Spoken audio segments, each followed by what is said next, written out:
How How you are you? doing? I'm I'm good. fine. Yeah? I'm fine. Nervous, I'm fine. Yes. What's the mixture of nervous and fine? You're nine. Well, you're fineness. You're fine and The nervous. You're fineness. finest. Yeah, yeah. Okay. So this one is a special one, guys, because it's Yolanda, and she's just like a superhero. She's been like, No. she's been playing with um rehearsing a play. I'm starting with the least difficult. Premiering a play at a festival, her work, her cancer, doing it all. She's the superhero. Yeah. So today's a special interview because first I know Yolanda really well, and just because I don't think I've ever bumped into someone who had so much on her plate, like very urgent, life-threatening, big deal ingredients, and you just went like bam, bam, bam, bam, bam, bam, bam, bam, bam, bam, and that's how we do it. And I'm like, okay, wow, very, very No. inspiring. So, where do you want to start? Well, I guess we can start by I was rehearsing a play. I was having a side job. Yeah. And then all of a sudden, 23 days before we premiere in one of the most important classical theater, Spanish classical theater festivals of the world, let's say it this way, at the beginning of July, I'm diagnosed with cancer, uterus cancer. So, and all of a sudden they say that I have to have my uterus removed, my ovaries, everything. And I start with all these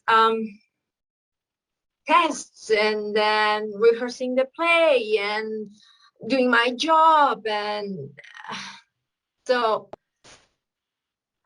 I just use all the tools that I learned with you in the reset and all these years that we've been working together. Okay, and so And let me pause for a second because you just threw so much. So you're rehearsing a play for one of the most important festival in the world, and 23 days before you premiere, you are told that you have uterus cancer and that everything has to be removed with your what do you call them? Uterus, ovaries, like the whole thing. ovaries, yeah, Yeah, and the ganglion, that like half are half next your to body. it to see if the cancer has spread. And I have MRAs to see if the cancer has spread and everything. So it And was a then wait, stressful and then time. wait a second, because you said, and then you started using the tools because you've been doing this work. So that's where we pause because no one maybe knows about your path with this work. So when did you start? So we're not talking about cancer work or whatever we're talking about now. You as an actress, when did you start doing this work of resetting yourself, of undoing your conditioning, of waking up your real, true, free, instinctive It self? was 6 years ago. I 6 years started ago? to work. Yeah, I think it was 6 years ago. I started working with you, and it's life changing since the beginning. So you learn so many things, and then I did the reset again, and then the purpose, and I kept working with all the tools.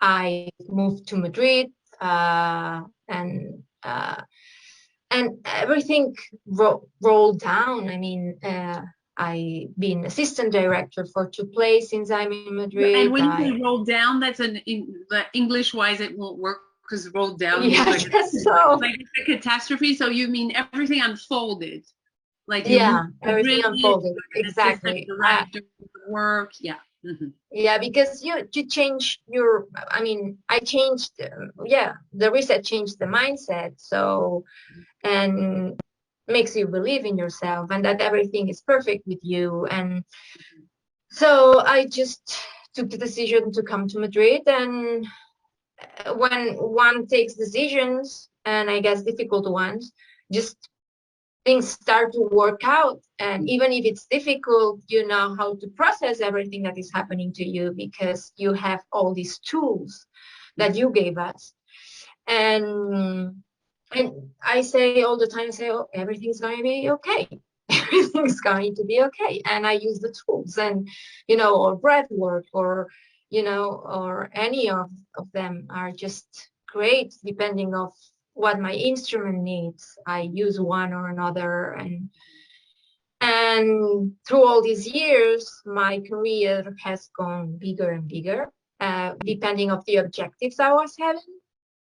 Now that I had cancer, I have some others that maybe are bigger because I discovered that things are not as important. And maybe when I thought that was a catastrophe if I blanked in front of on a stage, and now, okay, I blanked, so what? I get out of it.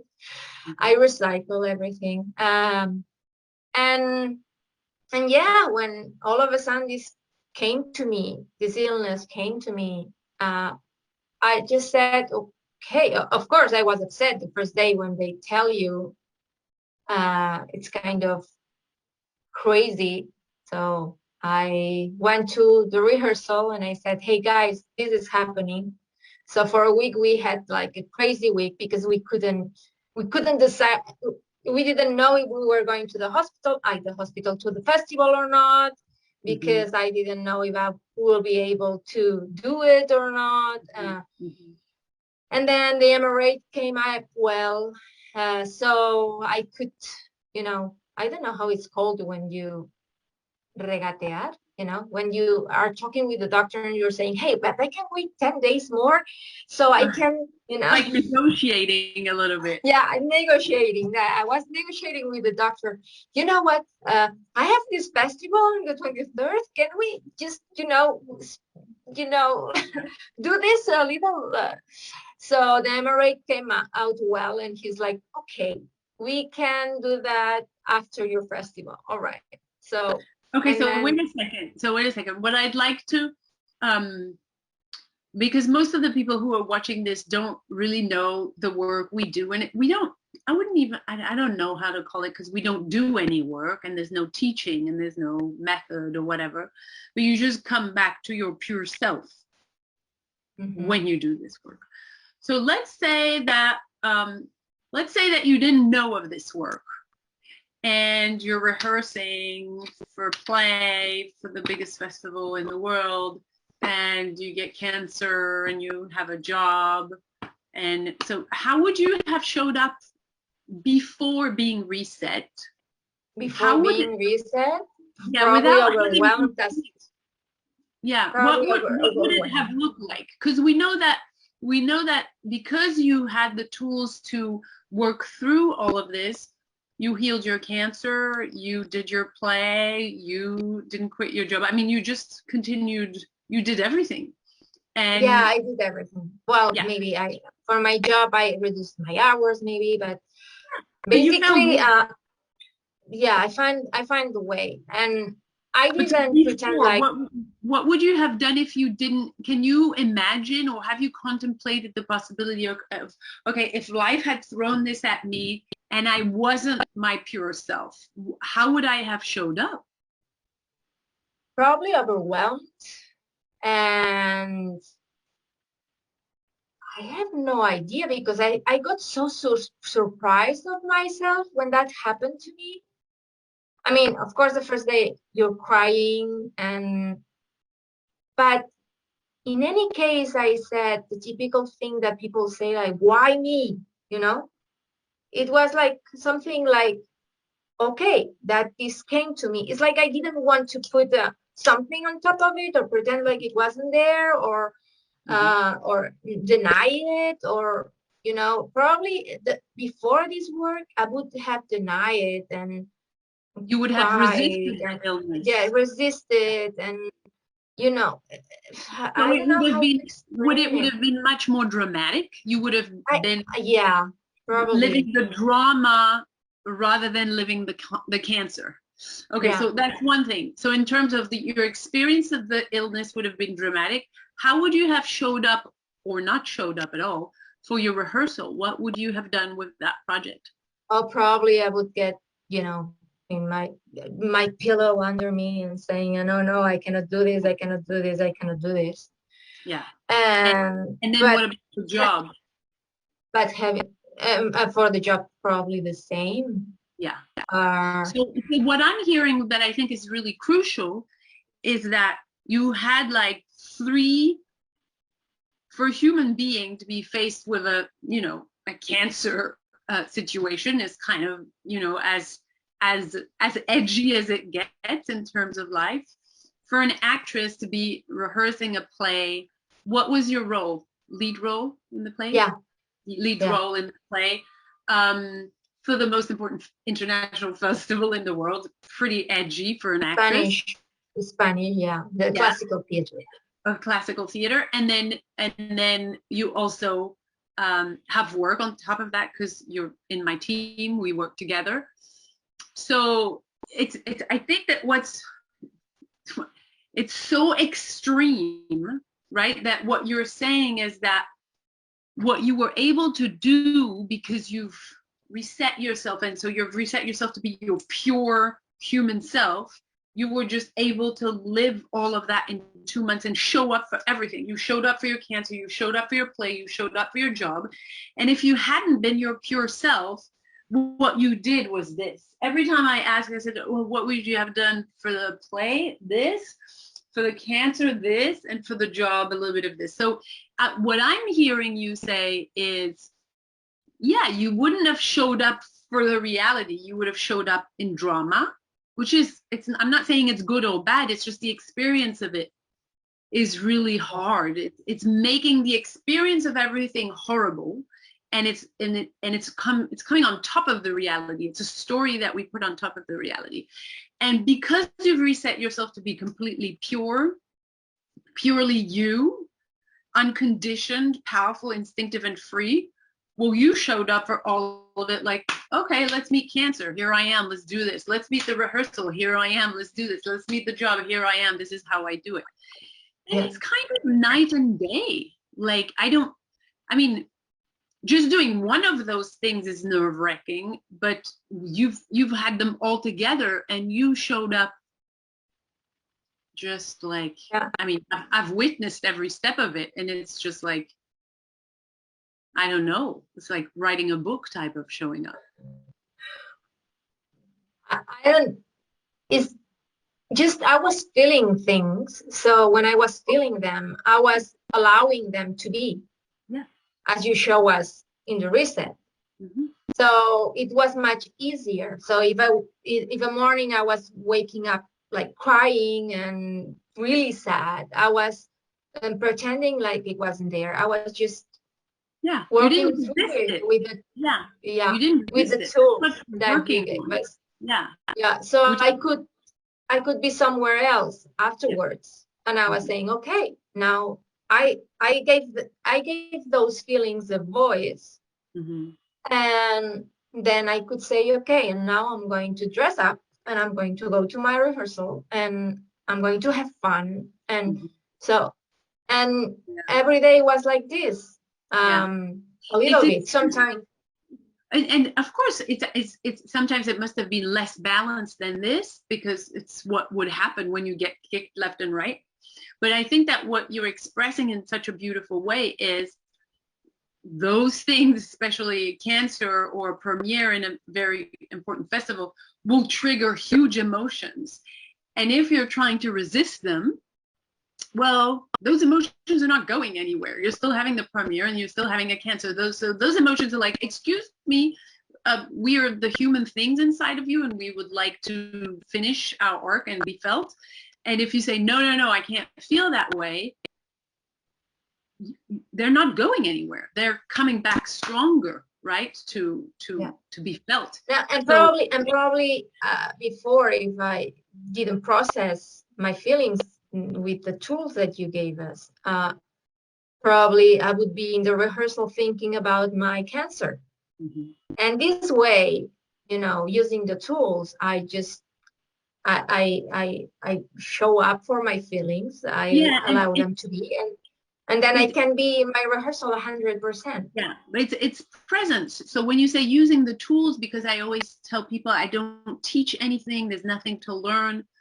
The tools are just exercises to remind you how to be present. It's about being present, whether it's in your life or on stage or on set. If you're not present, you're not there. If you're not there, well, you know, I don't know what you're doing, but you're not present. So you're not living your life. You're not playing that, you know, movie. You're not living that cancer. And you can try to fool yourself in not being there because you don't want to feel the feelings and numb yourself for a little bit left and right, but it's still the reality that you're going through, so you're going to have to feel it, and if you don't, it'll be a bigger cancer, and you know, like those things. So yeah, it's pretty, if I try to sum up what you've just explained, it's pretty incredible, because if you're unable to be present and to feel whatever needs to be felt when you have big situations in your life, and you had two extreme ones, right? A very successful acting thing and then a very scary life thing, both mixed together. So they collide and they bring a lot of very different things. If you're unable to be there to let those emotions go through you, you would have lived a very dramatic, very hard period of your life, and I don't know what the outcome would have been. Yes, maybe you wouldn't have been able to show up for the play, and maybe your cancer would have been solved in 2 months. And then now showing up for it means, like, if you had to sum up your experience of these 2 months, like let's say you meet someone that you haven't seen in 10 years and you just tell them about your last 2 months, how would you sum it up? I just had the most 2 months?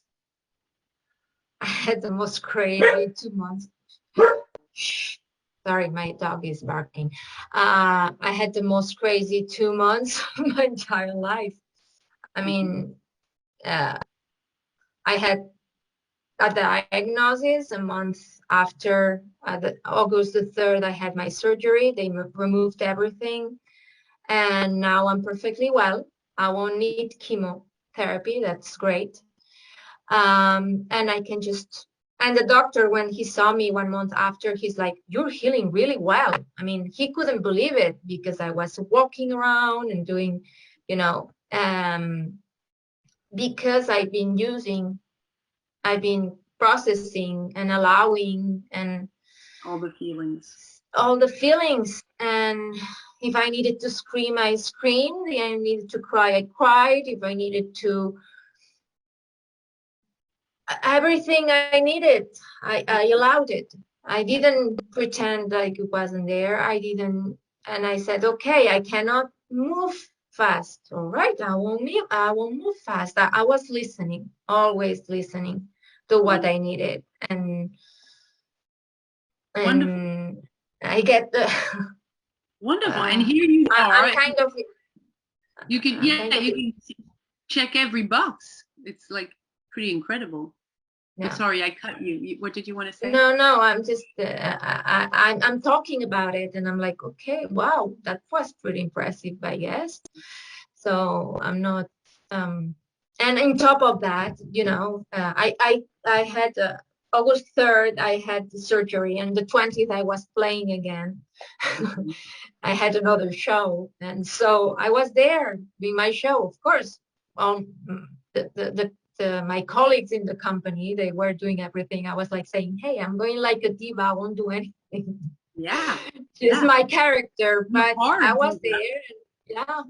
And yeah, it's kind of, so I'm really proud, I could say, yes, myself and very what proud. I did, even though I'm not very conscious of what just happened in these 2 months, but I did it and I processed, and You were there. and I'm ready for the next chapter. Yeah. Bring it on. Bring it on. And you know, I followed Chris Carr, who's like a you know, guru for cancer in the not organic, but in the natural approach to cancer. And at the time, she was calling herself cancer survivor. And I remember in that healing world, the word survivor was still something that was often associated with the disease. And then I think she was the one who changed it to thriver, cancer thriver rather than cancer survivor. And you're definitely a cancer thriver. Like, it doesn't need to be a survival thing. It can actually be a thriving thing where you get out of it and you're much bigger than when you came in, because you expanded and faced it and, you know, like became such a bigger piece of energy. It's quite incredible. Yeah, things get clear in your head also about what you want to do, how you want to do it, and you know, and right now I'm just jumping on it, and Yeah. and also it helps to see what's important, what isn't. Yeah. Yeah. And I think what's very inspiring is I often, you know, come across a lot of actors who come through our communities or programs and who will have a lot of excuses. Oh, I don't have enough time to, you know, spend the time that I need to work on my instrument, or I don't have enough money to spend the time that I need to work on my instrument. But I'll continue to run around doing every other thing that's secondary to the priority, which is, if I'm not here, if I'm not completely me and purely 100% free and purposeful, why am I running around? There's no one to run around with. And so I think what's really inspiring is that superhero quality of, yes, when you are completely yourself, when you're 100% alive and you're ready to meet life with what it brings for you 100%, it's game changing, because you can move through life doing what you want. Whereas if you're used to sitting in the backseat observing and having a lot of excuses to not show up for what's really important for you, and just to blame this circumstance and that circumstance, and well, then you're never doing anything, right? So it's really about, at one point, looking at your life and saying, okay, I'm here. Here is where I want to go. Okay, what do I do? What's the missing link? What's going to get me from here to there? And let's not use any excuse, because the excuses are what leaves me here. And you just, I mean, you'll have them because you're human, but you want to look at them and go, okay, well, that's an excuse that I'm using to stay comfortable. How can I work through that and actually take the time and the energy that I need to move my little ship from here to there, right? And then from here to there, and then from here to there. So yeah, I think that's very inspiring. Like, no matter what comes, it's coming for you. If you face it, it'll feed you. Yeah. And it will be easier too if it comes to you and you resist it. It's difficult and it's very tiring. It takes a lot of energy from you. And if you face it, it's like, okay, it's coming. Okay, yeah, the suffering comes from the resistance, and it's completely optional. Pain is, there is pain in life, that's undeniable, right? There's pain, and if you go with the pain, there's no suffering. There's just pain. And if you refuse the pain that's there, because it's the reality, then you're gonna be in deep doo-doo. Yeah, for sure. Okay. Well, thank you for your inspiration and for being such an example. It's like, thank you. Yeah, I hope thank that. you for your help and for all this. Of course. Yeah, of course. For what you do. I'm sure. Well, I do it for this because I just know that human beings are just incredible, limitless, extraordinary beings if you actually pay attention and you undo the shitty conditioning that's on top of it, the shitty programming. It's just like, it's incredible what people can do. So yeah, I hope that whoever is in a sticky situation with whatever circumstance that life throws at you, that this inspires you to not use what's happening as a thing that's happening to you, but more like as something that's happening for me. And it doesn't mean that it needs to stop me. I can move through this. I can expand through this. I can stretch and find more power through this. So yeah, don't don't go for excuses. It just doesn't feel good. It's actually much more rewarding to not go for the excuses, but to go through the life. Yeah. Thank you so much, Iolanda. And if anyone is interested to ask questions, you can post that in the comments. If you want to ask us about the work we do, you can ask us in the comments and DM us, and we'll send you some information. There's waiting lists on top, on the links, on the about sections. I'm gonna sneeze. Sorry. So yeah, thank you. Very very happy for your thriving experience and for sharing this with the community. I hope it inspires many people to to work through things. Thank you. Thank you. Yay. Bye. Bye.